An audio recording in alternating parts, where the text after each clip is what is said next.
Hi everyone, my name is Sevil, and in this video presentation I'm going to talk about the figurative language. And here's my figurative language outline. So firstly, I'm going to talk about what's the figurative language, what's the purpose of it, types, and some examples from literature. So figurative language is when you use a word or a phrase that doesn't have a normal everyday literal meaning. Figurative language takes the figure of speech to be more effective, persuasive, and impactful, which conveys meaning by identifying and comparing one thing to another, which has connotation or meaning familiar to the audience. That's why it's helpful for creating the vivid rhetorical effect.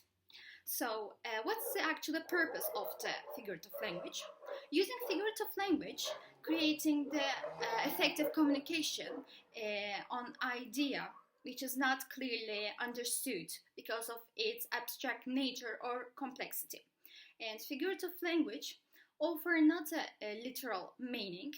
It used to compare one idea to a second idea to make the first idea easier to visualize.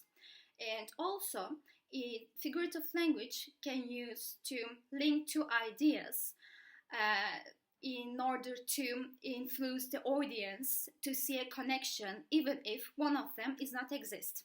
Writers of prose and poetry use figurative language to elicit emotion, help readers form the mental images, and draw reader into the work. So the next one is the types of the figurative language. I choose 10 types. So first one is the simile. Simile makes a comparison, showing similarities between two different things. Unlike metaphor, simile draws a resemblance with the help of the words like as and like, and therefore it's a direct comparison. So second one is the metaphor. Metaphor makes an implied, hidden, and implicit comparison between two different, unrelated things, but they share some common characteristics. Third one is the symbolism. Symbolism is used to signify ideas or qualities by giving them symbolical meaning that are different from their literal sense. Irony is the figure of speech in which words used in such a way that their intended meaning are different from the actual meaning. In other words, it's like a difference between the appearance and reality. And next one is the hyperbole. It's an exaggeration of the ideas for the sake of the emphasis. Personification is the figure of speech in which a thing, idea, or an animal is given human attributes. And the non-human objects are portrayed in such a way that we feel we have an ability to act like a human beings. And the next one is the oxymoron. Two opposite ideas are joined to create an effect. The example for oxymoron is like the cruel kindness or living death. And the next one is the alliteration. It's the stylistic device in which a number of words have same first consonant sounds that appears in the same series together. And next one is the imagery.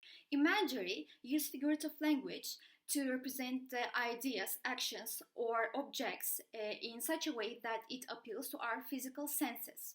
And the last one is the pun. Pun is the play on words that create a humorous effect and use a number of words that have two or more meanings, or by exploiting some similar sounding words that have different meanings. And now I'm going to show you some examples from literature. And first example for a metaphor. In Paradise Lost epic, John Milton has compared his poetry to a dove. Next one is the Lancelot and Elaine by Alfred Lord Tennyson is the example for the oxymoron. Here the two opposite things come together in same sentence. And example for the symbolism is the Sunflower by William Blake. Here the sunflower represents human beings and the sun represents life. The last example for the alliteration by the Samuel Taylor Coleridge, The Rime of the Ancient Mariner. The phrases which I underlined, we see alliteration in the B, F, and S sounds.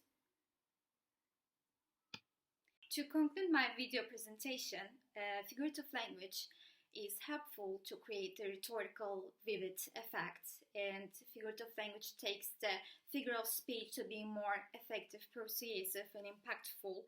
And writers of the prose and poetry use figurative language to elicit emotion, help the readers to form the mental images, and draw readers into the work.